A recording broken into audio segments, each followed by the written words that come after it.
Hi guys, day 6, and I literally pretty much just finished doing my writing for the day.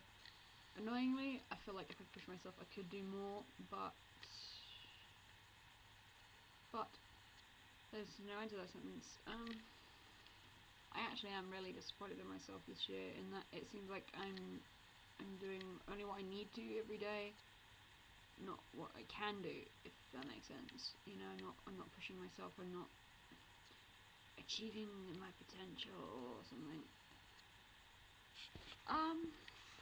I wrote 1,832 words today, which puts me at 10,454 so far. So, you know, I'm not behind. It's just, I'm really struggling with my pacing and my direction. It's starting to genuinely disappoint. I'm starting to feel kind of bummed. This is why you have an outline, people, or at least more of an idea than I did. I think I had more of an idea for Origin than I do for Becoming. It's nonsense, and I'm playing with my headphone cable, and I should stop that. I actually really, okay, this is what I did today. I like what I wrote today, and I was listening to the music from Fringe, which, you know, I think I'm going to have to do tomorrow because it's really good to write to. Even though, you know, wrong era or whatever. But, you know, there aren't that many medieval sort of era soundtracks around, okay? And that. But yeah, anyway. I hadn't reached the end of the trail that Josiah was following. And there's trees ahead, because, you know, at this time, I'm guessing they're in England. I don't know. Yeah, we'll say they're in England. Well, in fact, anywhere in Europe. There would have been a hell of a lot of trees, a hell of a lot more than there are now. I literally looked out my window and at the one tree. And they all pretty much come to the conclusion that they weren't dealing with a rogue. So, you know, dun dun dun. Antagonists. Or are they? At this point, anything can happen. I don't know, a meteor could come down and, like, obliterate half of the landscape. Who knows, because I certainly don't. I sure as hell don't know what's going on. I did have the idea that, you know, I wanted to deal with either wolves or humans as antagonists this time around because I had vampire in Origin and I didn't want to flog a dead horse, so to speak. I also didn't want to rely too heavily on that age-old conflict, you know, because if you keep playing with it, it becomes a cliche. But yeah, you know, they're looking at this wood or forest, and they come to this conclusion. And Theodore says, "Well, we need to learn more." Carl's not happy about this instantly, but he's just too young and too low down the pack hierarchy, despite being the beta son, to question his father's word. You know, these aren't humans. They can't just say, hey, father, you're in the wrong. I don't quite agree with you, because even back then in human society, that would have been not really the done thing, you know. Sons and daughters respected the father. The father was the head of the household, you know. He made the rules, he made the decisions. He was in charge of his own household, especially if he had any sort of social standing, you know. You didn't mess with that. And I mean, it's like amplified in wolf society, basically.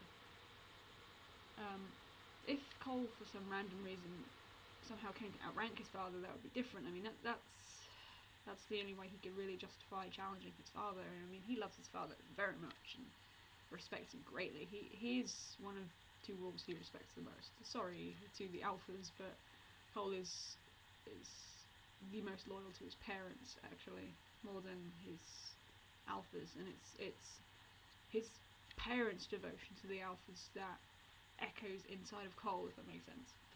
Anyway, you know, he hates that he can't say what he wants to say. He thinks this is a bad idea, you know. They could be greatly outnumbered.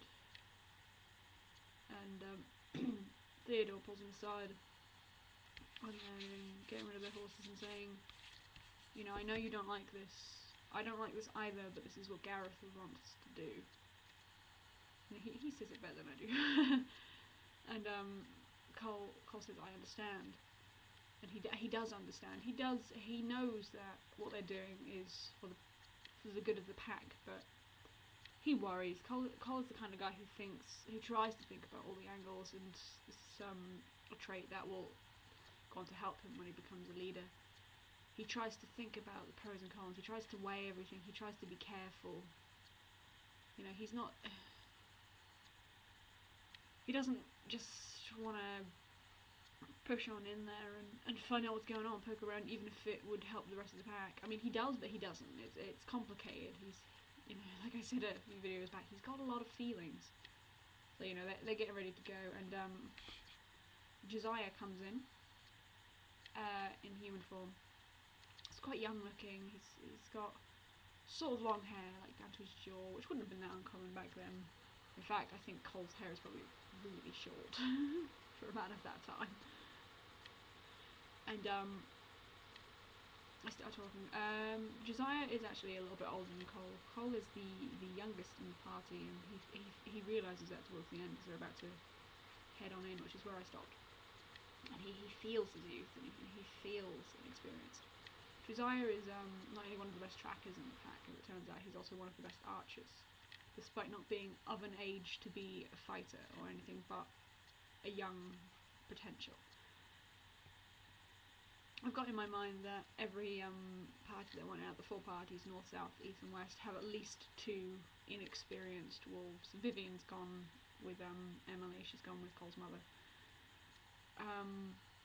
So yeah, because they can't take all the fighters, that would just be irresponsible, and instinctively some of them would want to stay close to the alphas anyway, who are still at home. So yeah, Cole and Josiah talk about it, and Cole brings up the fact that if backtrack a little bit.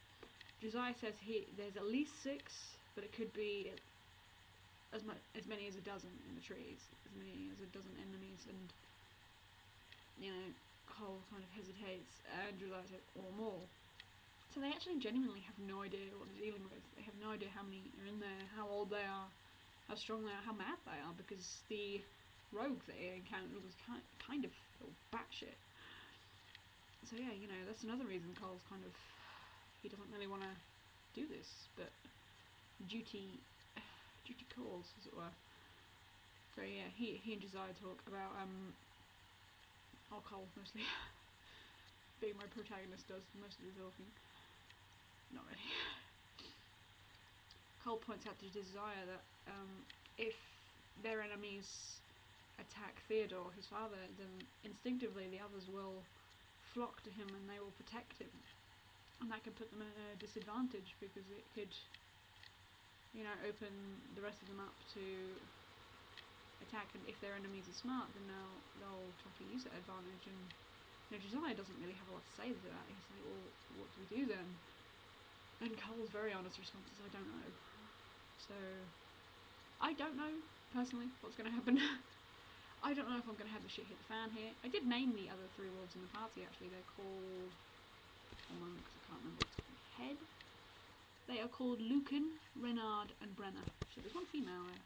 I had to have at least 1 female because I didn't want to seem like I was having like an overdose of testosterone in parties. So yeah, I mean, there could be nothing in there. These other wolves could kind of hang back and watch from afar and check out what they're dealing with, which would be smart. Or there might be a fight. I'm going out directly after work tomorrow. I'm going out about 5ish, I think, to see a movie. So I will do my writing as soon as I get home from work. It might depend on just how tired I feel after work tomorrow, so whether there's a fight or not.